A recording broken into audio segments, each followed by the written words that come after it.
Good afternoon, students. Today we will discuss next topic of wave optics, that is diffraction and diffraction due to a single slit. देखिए, इससे पहले हमने discuss किया था intensity of fringes. Hope all are fine and watch that video. So today we will discuss about the diffraction. और देखिए diffraction क्या है आपके पास. डाइफ्रैक्शन की पहले तो मैं डेफिनेशन बता रही हूँ आपको. The phenomena of bending of light around the sharp corners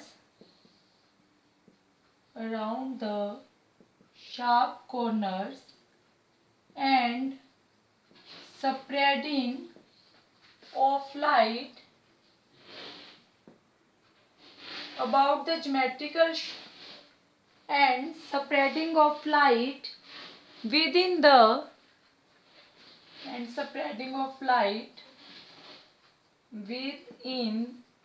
the geometrical shadow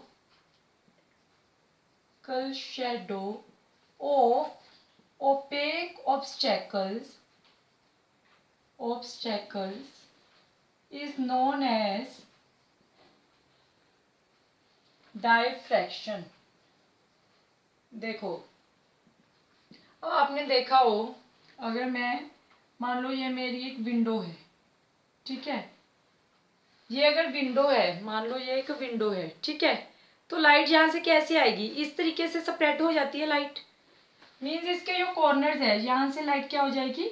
spread हो जाएगी. इस तरीके से कुछ आ जाएगी आपकी लाइट. इस तरीके से देखिए, अगर ये है तो यहाँ से लाइट ऐसे स्प्रेड हो जाती है.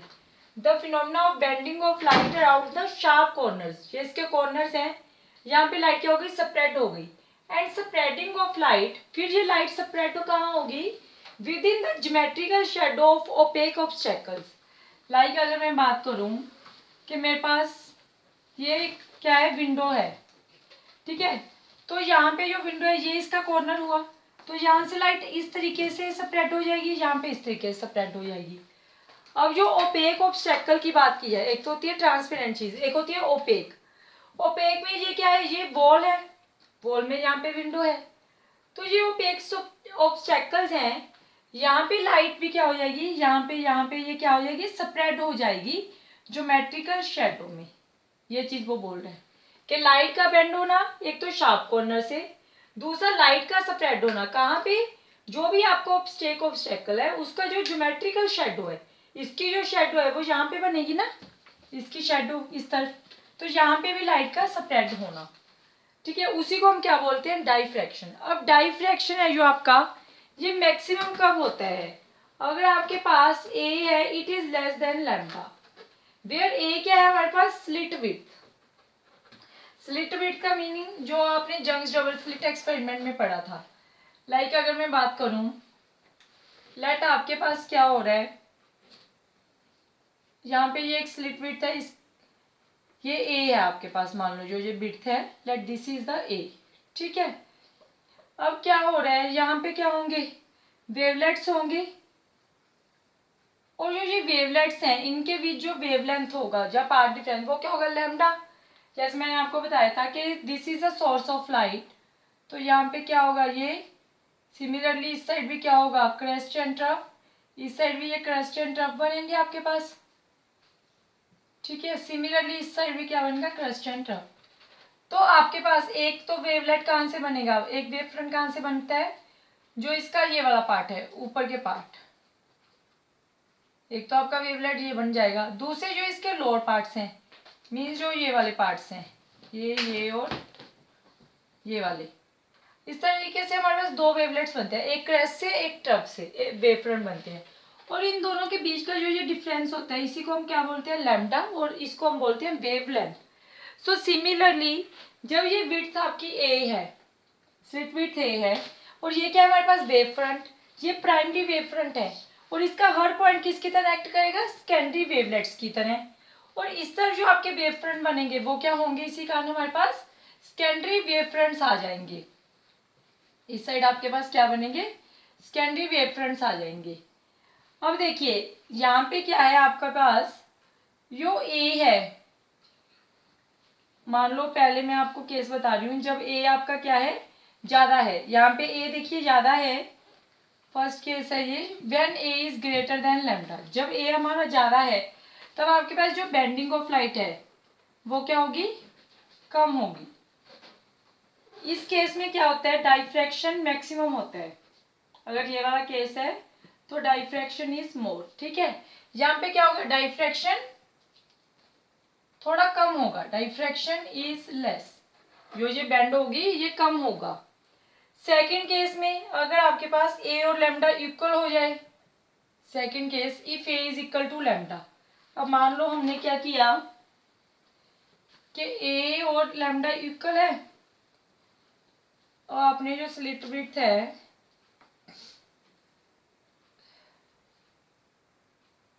ठीक है, लेट ये बना दिया, अगेन यहाँ पे सेकेंडरी वेव फ्रंट्स आएंगे, अब जो लाइट की बेंडिंग है वो कम हो जाएगी, ए और लैम्डा जब इक्वल है तो डाइफ्रैक्शन क्या हो जाएगा, थोड़ा ज्यादा हो जाएगा। नाउ डाइफ्रैक्शन इज मोर, किससे ज्यादा होगा, देन ए ग्रेटर देन लैम्डा, इससे जो डाइफ्रैक्शन है इस केस में क्या होगा, ज्यादा होगा, जब ए और लैम्डा क्या है हमारे इक्वल हैं।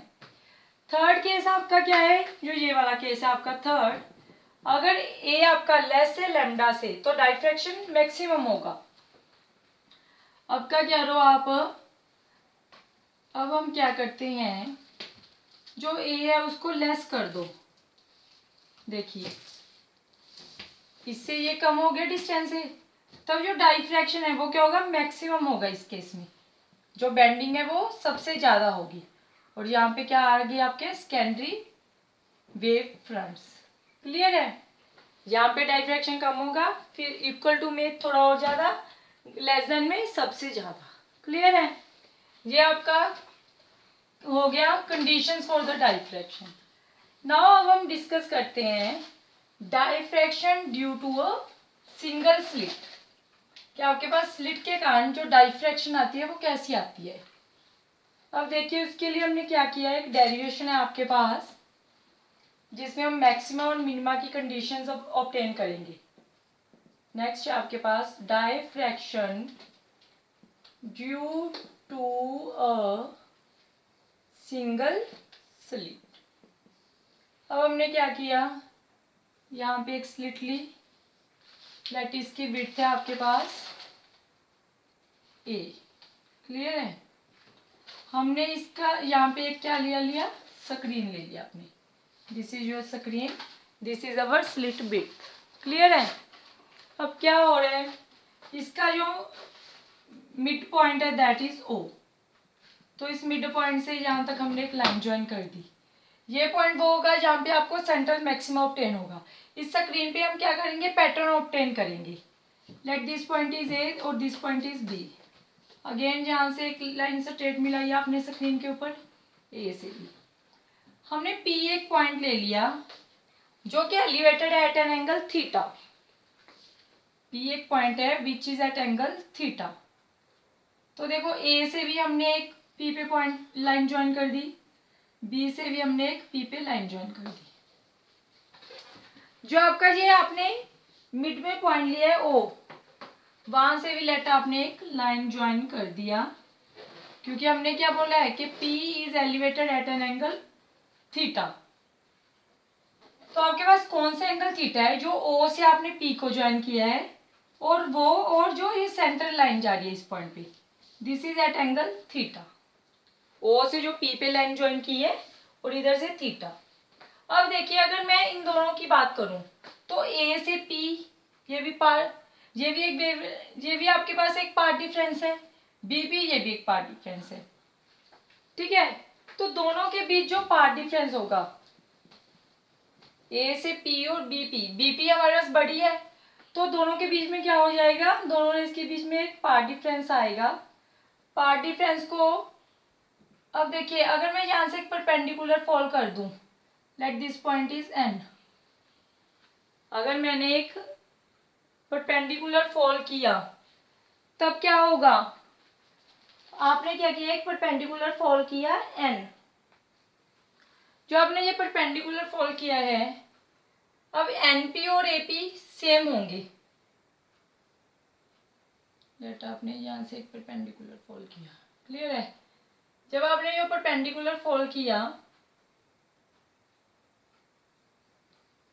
ठीक है, डायग्राम थोड़ा देखिए, आपने क्या किया, यहाँ पे एक पॉइंट लिया था बी, देन आपने क्या किया था, यहाँ पे एक सेंटर पॉइंट लिया था, ठीक है, और इस सेंटर पॉइंट से हमने एक एलिवेशन किया था थीटा, बी से भी एक पॉइंट जा रहा था आपका, ठीक है, और हमने यहाँ से एक परपेंडिकुलर ड्रॉ किया एन, यहाँ से भी एक डॉटेड लाइन, ठीक है, सिर्फ बिट के लिए। अब पार्ट डिफरेंस क्या होगा आपके पास, B N is equal to क्या होगा, बी पी माइनस में ए पी, बट हमें पता है जो ए पी है और एन पी वो तो इक्वल है, so B N is equal to क्या आ जाएगा आपके पास, B P minus N P. P एक पॉइंट है, यहाँ पे हमें क्या मिलेगा, मान लो यहाँ पे ब्राइट जहाँ मैक्सिमम मिल जाए, और ओ क्या होगा यहाँ पे, एक सेंट्रल मैक्सिमा। लेट यहाँ पे पॉइंट आप सी ले रहे हो, ठीक है, और यहाँ पे पॉइंट ले लो ओ एक पॉइंट है जहाँ पे सेकेंडरी मैक्सिमम मिलेगा। अब इसको सेकेंडरी मैक्सिमम क्यों बोला है, क्योंकि यहाँ पे तो जो वेवलेट है वो क्या होंगे, प्राइमरी वेव फ्रंट, उनका हर पॉइंट एक्ट करेगा सेकेंडरी वेवलेट्स की तरह, तो इस तरफ जो बनेंगे वो क्या होंगे, सेकेंडरी वेव फ्रंट, और मिड पॉइंट है वो, तो यहाँ पे क्या बनेगा, एक सेकेंडरी मैक्सिमा।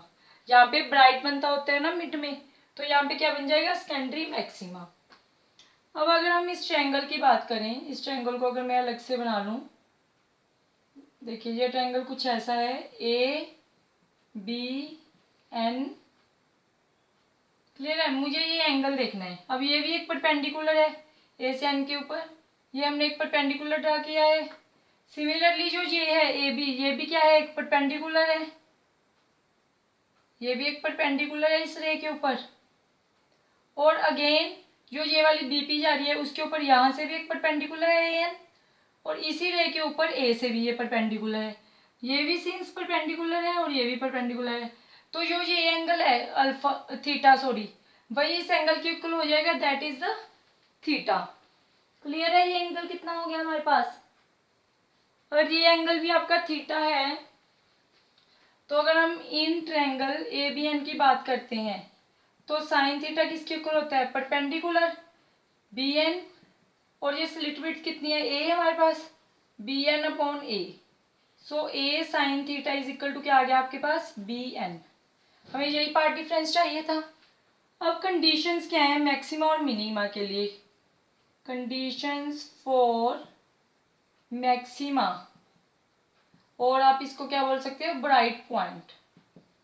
अब देखिए जो मैक्सिमा की कंडीशन आएंगी इसमें, वो कहाँ पे आएंगी, कंडीशन फॉर मैक्सिमा, या फिर इसको आप लिखेंगे, लेकिन क्योंकि वहां सेकेंडरी ऑब्टेन हो रहे हैं, सो सेकेंडरी मैक्सिमा, तो आप यहाँ पे लिखोगे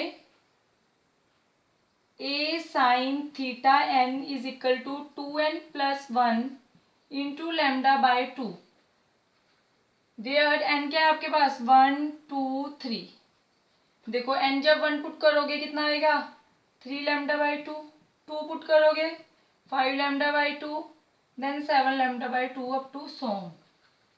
एन की वैल्यू जब 1 2 3 है, मीन हमारे पास सेकेंडरी मैक्सिमा कहाँ कहाँ पे आएंगे, ओड नंबर्स पे 3 5 7।